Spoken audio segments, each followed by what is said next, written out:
This is Special Prosecutor Larry Klayman. I'm the only lawyer ever to obtain a court ruling that a president of the United States committed a crime. For truth. For competition. As a young lawyer, I helped break up AT&T. That's why you have all your cell phones today. For sovereignty. For the Republic. I'm the guy who at Judicial Watch, which I founded, uncovered the Chinagate scandal. Millions of dollars going to the Clinton campaign, corrupting our political system. For the privacy of citizens. And I'm the only guy to have enjoined the National Security Agency from mass surveillance on hundreds of millions of Americans. Tearing it up. I'm the son of meat packers in Philadelphia, Pennsylvania. I know how to slice and dice. Bringing it back. We're going to take this country apart and put it back together again in the way envisioned by our founding fathers. It's not just talk. We're not just regurgitating news stories. Larry Klayman, special prosecutor, is making the news. And now, here's Larry. Welcome to this week's edition of Special Prosecutor with Larry Klayman. A lot of things happening. Uncharacteristically, this week I've been critical of President Trump. In my personal capacity, I support him. I can't, obviously, as head of Freedom Watch. But I got to tell you something. You have to sometimes call people out when they're doing the wrong thing. I think the American people and his supporters, his base, are getting tired of the tweets and getting tired of the pound chesting, and they want to see some real action. You know, we forgave him with regard to the wall on the southern border. He said he was going to have Mexico pay for it. No one wanted to start a war with Mexico or even a trade war, but he could have been more forceful in that regard. We have forgiven him, at least I have, with regard to federal judges that he's appointed so far, who are absolutely terrible, a little better than Clinton or Obama appointees. They're establishment hacks, by and large. There's some good ones. I think maybe I've come upon two in the last week, which helps me feel a little bit better about the whole thing. But I had 7 right up front that, and I've talked about it on our shows and I've written about it, who have just run away from really tough issues because they're establishment Republicans. And these names were put in front of him by the Federalist Society, which is a very lukewarm so-called conservative group, and lobbyists, establishment Republican Washington lobbyists who grease the skids because federal judges get nominated primarily on the basis of political campaign contributions to senators and the president himself. And that's what we've got. And then, of course, it's the president's weak response to China, which you're going to hear later in this show, is likely because we actually sent the seeds of the coronavirus to the Chinese to do research because we couldn't do it here legally. And Tony Fauci was behind that. Fort Detrick, Maryland, which also created the anthrax, which later was released after 9/11, which harmed us. We'd given that to Saddam Hussein. Bush, the dad, did that with Rumsfeld and Cheney. And this is typical American double talk, in terms of, gee, it's a Chinese virus. I mean, what good is it going to be to say that? You got to take some action. And the president, should be supporting and recognizing what Freedom Watch is doing with regard to class actions to have the communist Chinese pay for the huge damage that they have done. Because even if we gave them the seeds of that virus to do research, because we couldn't do it here, fact is they released it and they turned it into a bioweapon. And that's why we have class action lawsuits, and it's why I filed a criminal case in The Hague, Holland, to hold them accountable. But all of these things have kind of gone off the main page these days because the cable news networks, Fox News, CNN, MSNBC, they have an all-new story to scare the American people with. And that's, of course, the George Floyd story, where there's not even any showing that this was a hate crime, racially motivated. In fact, there's some suggestion that George Floyd and this cop had worked together at a nightclub. Maybe there's something that went on between them. I mean, I'm just hypothesizing right now. Were they involved in the drug trade? Were they doing something else? Because I just simply don't know. But this needs to be investigated. And much like, other scandals which have given rise to racial division in this country, the truth is never what it appears to be in the beginning. But the leftist forces, these Bolsheviks, as I will call them, were laying in wait. They were waiting for something to happen like the George Floyd story. And it's clearly they were financed. They're probably being financed not just by George Soros, but by Russia, by China, by Venezuela, perhaps laundering money through Cuba. And this is an attempt to overthrow the United States and to, once they get control, build it back in their communist, socialist, atheist image, what they perceive. This is what we read about in the famous book, Atlas Shrugged by Ayn Rand. A little bit different, but it was the dumbing down of the country. It was the education that caused people to make everyone really non-existent, to the point where John Galt and other followers had to rise up and to fight to save the republic. And that's what we're having to do now, because look, we've got governors and we've got mayors, whether it's de Blasio or the mayor of Minneapolis or the mayor of Seattle, and they are basically ordering the police to stand down. And that's creating a huge vacuum. And that's allowing these revolutionaries, these Bolsheviks, to take control of cities in Seattle. And that's, just the beginning. It's going to happen more and more because they see they can get away with it. And what is the president doing? He's in control. He has the power to actually order the police in emergency situations to enforce the law. He doesn't need to use the military. He doesn't even need to use the National Guard, although clearly he can do that. Other presidents have done that. President Eisenhower did it to open the steel mills, back in the 1960s and in 1950s, late 1950s. So he's abdicating his responsibility. He's being advised by these Republican establishment hacks to let things get worse, to create a backlash, which will get him reelected in the fall. Well, it's not going to create a backlash. What's going to happen is he's going to lose his support, because right now he seems to be all talk and no action.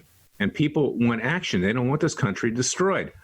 I'm out in California this week, and I'm walking through the streets of Beverly Hills. 2/3 of the stores were looted or destroyed.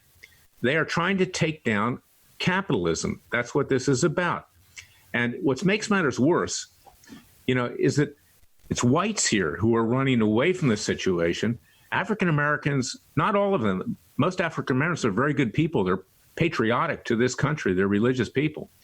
But they are being used, this minority of radicals, by the left and the whites to take down this country. And that's what we need to remember here. And, Obama, for instance, who fomented all of this, who triggered this years ago, he's half white. So, don't blame the blacks for this. It's mostly the whites who are behind it. And it's the ultra-leftists. It's ultra-leftist anarchists, ultra-leftist atheists, ultra-leftist feminists, ultra-leftist Jewish people. In my group, I'm a Jewish Christian. In Hollywood, you can see what they're up to most of the time. They have no respect for this country. And ultra-leftists of all stripes, Muslims and everything. And if they ever seize control of this country, these people have very little in common. They'll start fighting with each other like the red and white Russians did after the Russian Revolution. So this country is being torn asunder, and our president is sitting there watching it go on, simply saying, I'll step in if no one else does. Well, know what? He has to step in now to set an example. And if he wants to be reelected, he better do it now and exercise his authority, regardless of being attacked by leftist media. That's like being called ugly by a frog. So that's my message. And, Freedom Watch, we have become your Justice Department. Bill Barr, the Attorney General, he does nothing. He even distanced himself from the president. He said, I had nothing to do with military going into Lafayette Square. Well, you know what? These leftists had just attempted to burn down, and burned it down in large part, an Episcopalian church across the street from the White House. What's wrong with that? This military leader that walked over there with him, he's distanced himself from the president. Nobody wants to have anything to do with anything. And this is mostly whites in this country. They run for the hills if people call them racists. Well, you know who are racists? The people who are attacking them. They're racists. The people like Al Sharpton, the people like Louis Farrakhan, the people like Black Lives Matter. They're the racists in this country. Their goals are not noble. What is noble is equality, equality that Martin Luther King preached, not these political vigilantes and hacks that want to destroy this country. And that's the real tragedy here. My former group wrote a letter. It was a great publicity stunt. Let's paint because no one is above the law in the same place that the mayor of Washington, D.C., Muriel Bowser, now has painted Black Lives Matter. Well, that's fine, except what's Judicial Watch going to do after that? They're not going to do what I did when I was running it. bring hard-hitting cases, they'll ask for documents and go on Fox News. That's mostly what they do. We at Freedom Watch have brought class action lawsuits against the Chinese. I'm going to bring a case for Philadelphia policemen next week with regard to reverse discrimination in terms of what's going on here. The American people need to rise up because we have no government. The president's not doing anything. The governors aren't doing anything. The localities are not doing anything. The police have been ordered to stand down, and this is what we get. And just earlier this week, I was in court at the Ninth Circuit. This was a Freudian slip. Read my WorldNet Daily column that came out last Friday. You can find it at freedomwatchusa.org. I'm talking about members of Antifa that attacked my very brave gay female client, Kiara Robles, who went to hear Milo Yiannopoulos speak at the University of California at Berkeley. She was pepper sprayed, bear maced, hit over the head with a flagpole, almost killed. And a leftist judge who went to the University of California at Berkeley Law School and taught there dismissed the case. I was up on appeal. So I'm giving an introduction, and I'm giving the date that this attack occurred. And I say, February 1st, 1917. It was Freudian. And the judges stopped me. I said, Mr. Klayman, I think you mean 2017. That's 100 years ago. You may be somewhat out of date. And I said to him, I said, you know, Your Honors, this must have been Freudian because I was thinking of the Bolshevik Revolution. That's when it broke out. That's what we're going through here. I actually didn't do it intentionally. It was subconscious. We are going through it, and we need to peacefully and legally push back. And we need to do it now, because if we don't, these radical groups of other political and social persuasions are going to come in, and they're going to take care of business. Mr. President, it's time to be president. It's time to stop the tweeting. It's time to get to work. It's time to roll up your sleeves, and it's time to do what needs to be done. That's my message. That's called tough love, tough criticism. No one else will say it, but I'll say it, and Freedom Watch will say it. I'll be right back with Judy Mikovits and Kent Heckenlively, who wrote some great books with regard to COVID-19 and other plagues. Plague of corruption. Listen carefully. It could save your life.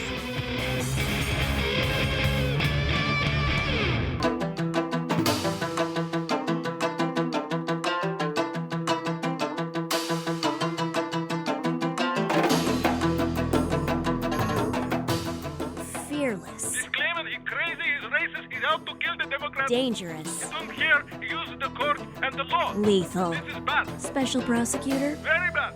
Larry Klayman. If you'd like to support Freedom Watch and this radio show, go to freedomwatchusa.org. I'm back with Judy Mikovits and Kent Heckenlively, the authors of Plague of Corruption, and before that, Plague. And Judy was on our show last week and really provided a lot of helpful information in understanding what this coronavirus is all about, how it originated in a lab in Fort Detrick, Maryland, was sent over to the Chinese, enhanced in all likelihood how it constitutes what is in effect a bioweapon, but essentially how we sowed the seeds of our own potential so-called destruction, which Judy doesn't feel is our destruction. She believes that it's been overstated, but I don't want to talk for her or for Kent. But I want to introduce you to both of them again. You haven't heard from Kent before, but Judy, tell us what your books are about that you wrote with Kent, because they're extremely important. I urge people to buy them. And it's given me a whole new perspective on what this coronavirus is all about and what the risks are for this country. And then I have a few questions in terms of what's been going on this week, because they claim, that's the government at least, when you say they, that there's been a spike and that now it's going to be reignited. And this caused a stock market crash just last Thursday. And also we're hearing talk about a vaccine, which is going to be coming out maybe as early as this fall. So we want to reemphasize exactly what the risks of these vaccines are. But Judy, you lead it off, and let me then turn it over to Kent to tell us, what you wrote about in your books and why it's important for the American people to buy these books. Well, our first book, Plague, was discoveries we made back in 2009 of animal retroviruses, specifically from mice. And retroviruses are like HIV, causing devastating diseases, cancers, as well as myalgic encephalomyelitis, which is known as chronic fatigue syndrome, and autism. And what we discovered over the course of the next 2 years after the publication of our work in the journal Science on October 8th, 2009, 1999 was that these viruses were a family of viruses that heavily contaminated the blood supply since the days of HIV, since 1991. Confirmatory work showed by the Shai-Ching Lo and Harvey Alter, Lasker Award winner, both working for the FDA, that the blood supply had been contaminated with these viruses since the early days of AIDS. And then further, because the mouse and animal tissues in the polio vaccine, in the MMR, in the flu vaccines, the animal tissues we use to grow live viral vaccines actually carry this family of mouse and monkey and bird gamma retroviruses that end up in people and cause these devastating diseases. That is, your vaccines are driving the evolution of these diseases. You're injecting rather than infecting. And again, when we talk later, this is exactly what happens in what is happening in COVID-19, as we discussed last week. So what I think is really good about the collaboration that I have with Judy is she's a leading scientist and she's very much into the details of things. And as an attorney, I kind of pull back a little bit and I look at the system. And what I recognize very, very early on is that we really don't have a good system for getting to the truth about these things. And it's really because there's been this big pharma control of our science and our media and our politicians, and that's why Judy is such a threat to them, because she is, in the classic sense, a scientist who just wants to find the truth, whether that hurts somebody or helps somebody. Now, backing up a little bit to what we talked about last week, the president has been calling this a China virus, but other than calling it a China virus, he frankly hasn't been real tough on the Chinese. Could that be because he knows that we, in fact, sent the seeds of this virus to that Wuhan lab? Judy? Yeah, it could be because he knows that Tony Fauci, working at Fort Detrick in Frederick, Maryland, sent the cell lines, the Vero E6 cell line, and it's published right in the 2015 Nature Med paper, paid for the studies. And this cell line went back and forth to the Chinese over the course of more than 5 years, as many as 9 or 10 years. Whether or not it originated at Fort Detrick or actually the Wuhan, he sent the cell line, the Vero E6 cell line, to them, as the paper said, and then they mixed the bat tissues with it in the Wuhan biosafety level 4, and then sent it back, as well as sent it to the Switzerland lab, the Harvard lab, and the North Carolina lab. Nobody will ever know, but the cell line was shipped around the world for 5 years. We'll be right back.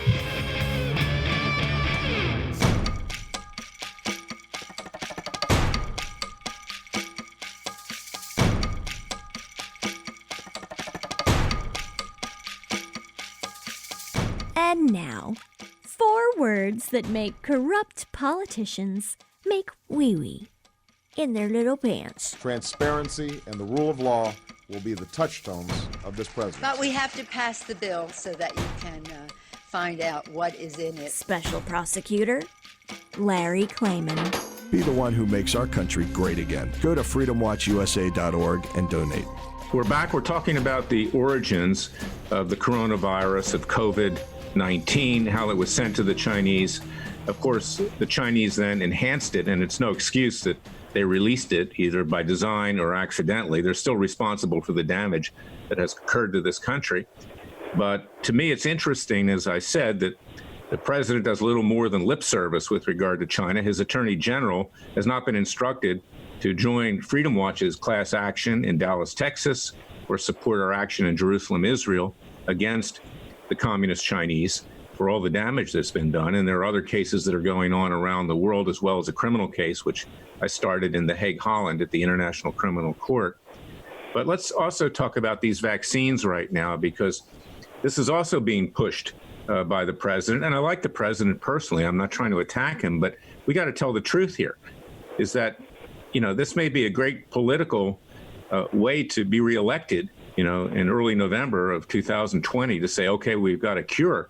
But is it a cure, or will it actually be dangerous for the American people? Judy? Well, there won't be anything called a vaccine that is anything other than the detonate switch to drive the next rounds and kill as many as 50 million Americans who are already infected with these viruses, with the components. And we know from Fauci's own work back in 2007 and 8 that it's the exposure the second and third time. So the vaccination represents an exposure of something that we well know when you expose a second and third time, people who have already been infected and developed a level of immunity that is antibodies, which we know are at least 50 million Americans at this point in time.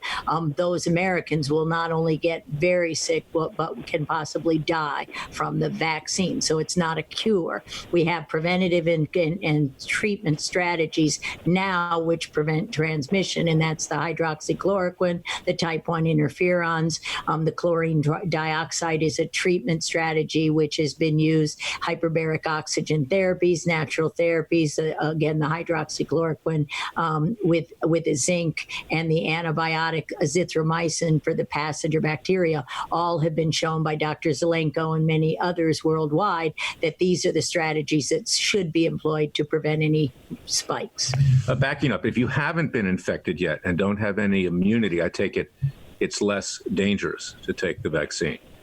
No, these vaccines will always be dangerous because the vaccines that are made, again, they're made in that Vero E6, in those monkey cells that carry these retroviruses, simian 40 viruses, other viruses, many dozens of monkey viruses and mouse viruses that cause upper respiratory, not only upper respiratory infections, but the bleed-in disorders, the clotting, the idiopathic thrombocytopenia, the other sequelae, that immune sequelae that the HIV component of the Wuhan virus or SARS-CoV-2 has HIV, allowing it to infect white blood cells. So it is that's killing people, and Vero E6 has SIV, the simian immune deficiency virus. So you will make them sicker. This will be the second exposure. So what do you do if you are you've contracted COVID-19, either in a dormant state or something that becomes very active? How do you combat that?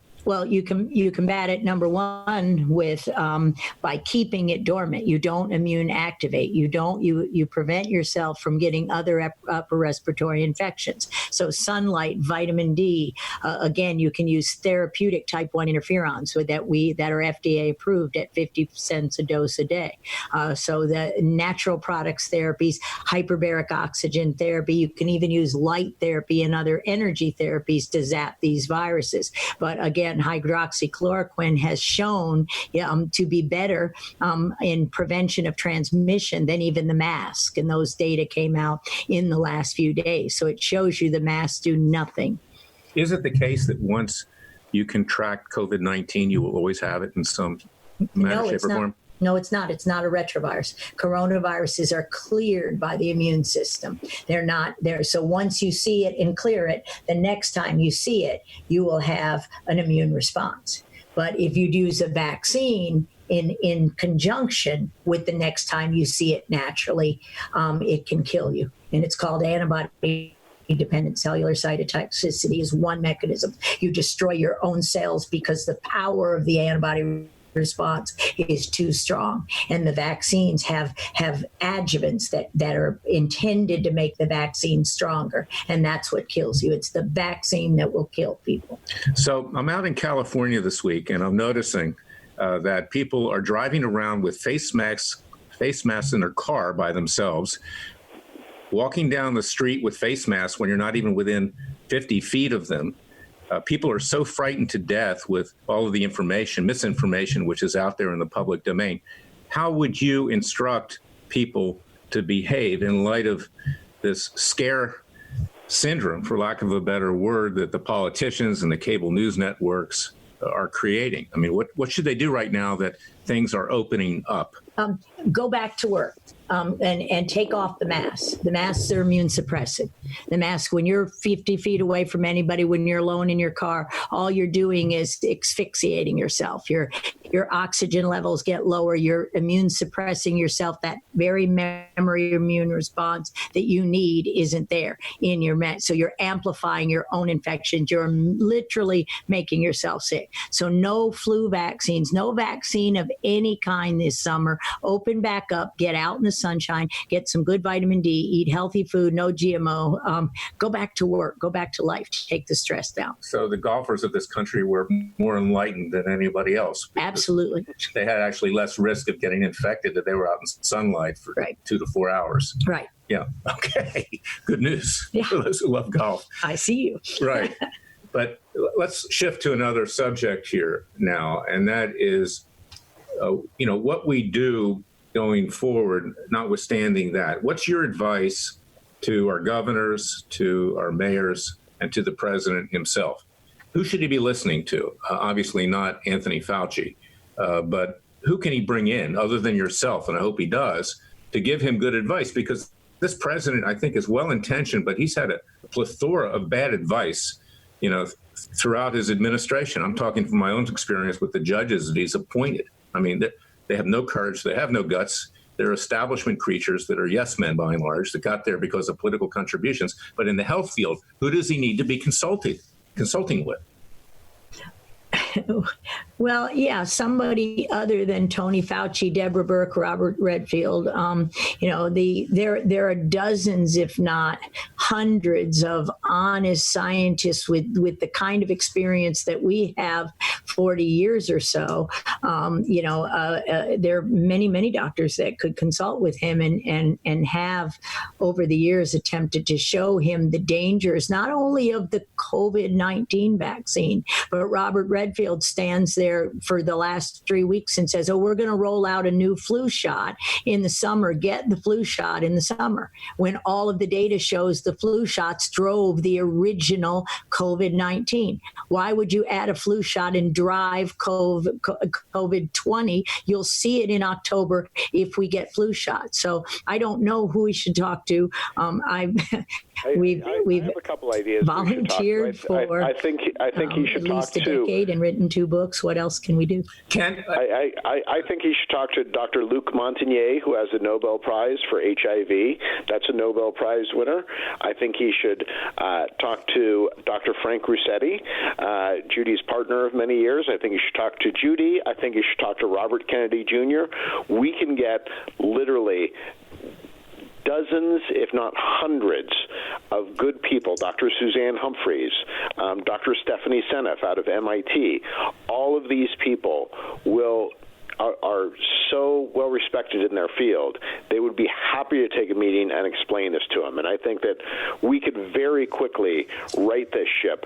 And the thing that gets me, Larry, is that none of these people will come out and debate Judy. So Judy will stand and have a debate with Tony Fauci, Bill Gates, anybody on the science. But they are ducking this debate, and it has to stop. We have to say... Ken, what is the motive for that? Is it, we know that Fauci, owns some patents here, that he would profit greatly from vaccines. Is it because they are, forcing this narrative to enrich themselves? Well, I think it's a couple things. I think that, unfortunately, a lot of this technology that we're using was developed in the 1920s and 30s when they didn't understand the risks. And we are talking about a liability of hundreds of billions of dollars, if not trillions of dollars. So who wants to be the person to step across that line and say, hey, federal government, you owe trillions of dollars, or big pharma, you owe trillions of dollars? I understand how people can think that people like Judy and I are nuts, because what we are saying is we are doing medicine wrong, okay? And if we were so out there, it would be the simplest thing in the world to come out and debate us. But the fact that they are ducking us constantly means that we have them absolutely terrified. And so we're going to keep talking. And Larry, I'm so happy to have you kind of in our corner now, because you're the kind of fighter we need, because you understand when systems get corrupted, you know, it's not just that you have bad people, it's that you have bad systems. And so we need to change the system. And, you know, we need to go after the people like Tony Fauci, because, you know, it's only kind of the psychopaths who rise to the top of a corrupt system. So you have to get the psychopaths out, but then you also have to change the system.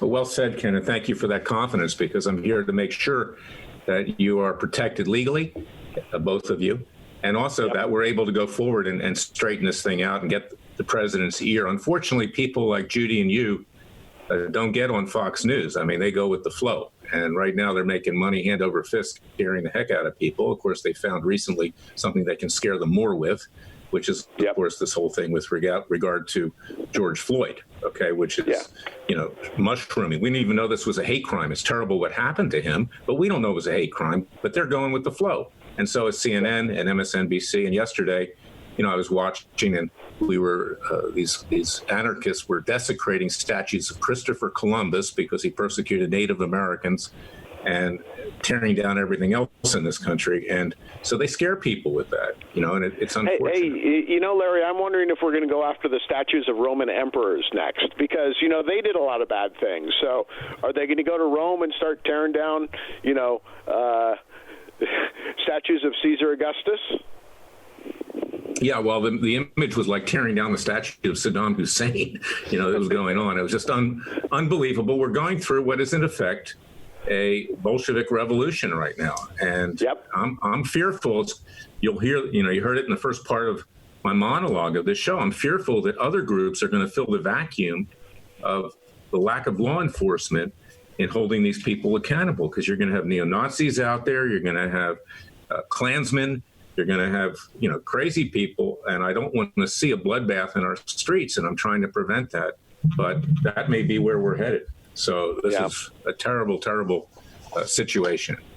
And but I want you guys to give us a fuller picture of your books and on how this can help the American people understand the bigger picture here, and tell people where they can go buy it, because it's really important to educate the American people.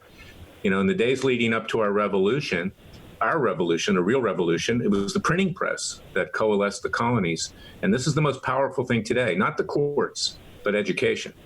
So, you know, I really think that our books are almost like Thomas Paine's Common Sense, especially with Plague of Corruption. It's a 200-page read. It reads really quick. Everybody has been talking about how easy it is to read and how easy it is to understand. Our first book, Plague, is very scientific, so I encourage people to read Plague of Corruption first. They can get it on Amazon, Barnes & Noble, Books A Million, Indie. So I really think that what we've done is we've made the science understandable. So if people go out and read it, they will be armed with knowledge. Well, I want to thank you both for being so courageous and coming forward. Anybody who is these days winds up getting attacked. And when you are, you measure yourself by your enemies. So God bless you both, and we'll have you back very, very soon.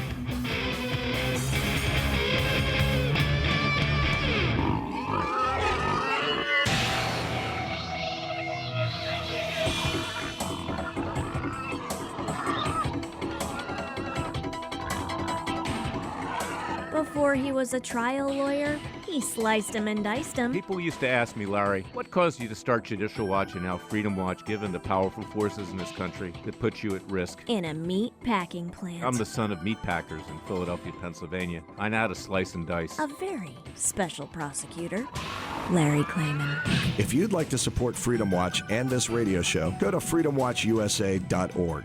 Now, ladies and gentlemen, fellow patriots, people who believe in God, people who believe in the vision of our founding fathers. As I'm telling you, you can't believe a thing the government says anymore. The one thing that the left and the right have in common is that we simply feel like we've been defrauded now for many, many years, and we continue to be defrauded. And that's why listening to this radio show each week is very important. And I have to thank Radio America for giving me that opportunity, because there are few networks in this country. I think Sinclair is another one that I'm on frequently. They have about 300 stations throughout the United States who will talk clearly, who don't play games, who want the American people to understand. And as I said it many, many times, what was it that coalesced the colonies in the months and days leading up to the Declaration of Independence and our war, our revolution, where we founded a free nation? It was the printing press. It was the education. Now, what's going on right now in terms of this Bolshevik revolution that's being waged, this new Bolshevik revolution to destroy this country, is the result of decades of indoctrination, of brainwashing in our universities, like the University of California at Berkeley, which is the epicenter of communist thought and anti-Semitic thought in particular in this country. And it spread to other universities, even my alma mater, Duke University, who I was very proud to be an alumnus of, and still am. It needs to be liberated as well. It's become the Berkeley of the South. And so have other universities throughout this country. And they've degraded higher education with some of their sports programs, like One and Done, where people don't even have to get a degree anymore to be paid huge amounts of money to become gladiators and professional athletes in the basketball program. Frankly, I don't root for Duke anymore. What's the point? These people don't represent the student body. They're there just to jump to the NBA. They could care less about the students at the school. If they did, they'd stay and get a degree. But this is what society is going through. And it was John Adams who said that it doesn't matter how many times you change your rulers or forms of government, without ethics, morality, and religion, you will not have a lasting liberty. It was Thomas Jefferson, who's my biggest hero of the founding fathers, who said that when the people fear the government, there's tyranny. But when the government fears the people, there is liberty. And it is time again for the people to rise up. And we must fill the vacuum ourselves. And we must not rely on government to do it, as my former group does. You know, they get documents, Fitton gets documents, and then he looks to the Justice Department to do things. Bill Barr, who I now call Puxatani Bill, because he puts his head in the sand, not just every February 2nd, but virtually every day, hasn't indicted anyone with the Russian collusion investigation, says Obama is off limits, the intelligence czars are off limits. They're all off limits because he's part of the Washington establishment. And he's another one, a lot of hot air, who's even distancing himself from the President of the United States. So this is why we, the people, need to rise up again, peacefully and legally. And I call on you to join our Justice League at freedomwatchusa.org. freedomwatchusa.org. Support people like Judy Mikovits and Kent Heckenlively. And these kinds of people, like my client Jerry Corsi, like my client Dr. Jerome Corsi, of course, I'm saying that twice. Others like Sheriff Joe Arpaio, like Laura Loomer, like Chief Justice Roy Moore, who the media destroys and the left tries to destroy to discredit them. These are brave people who have put their foot forward. They need your support. So please go to freedomwatchusa.org and support their cause. Go to CliveandBundyDefenseFund.org or CliveandBundyDefenseFund.com. You can go either place and support his efforts to fight the tyrannical government. It's the Trump Justice Department that's trying to put him in prison again, if you can believe that, after Obama tried to do it. Because our Attorney General, frankly, is either detached or totally corrupt, probably a little bit of each. And this is why you have to use organizations like Freedom Watch. We do more than just get documents. We do more than just asking the mayor of Washington, D.C. to paint things on the street. If they should be painting anything, and I wrote a letter myself this week, paint because there is no law, not that because no one's above the law, there's no law. We need to reestablish that law, and we need to support our police. If there are a few bad people, yes, they need to be removed.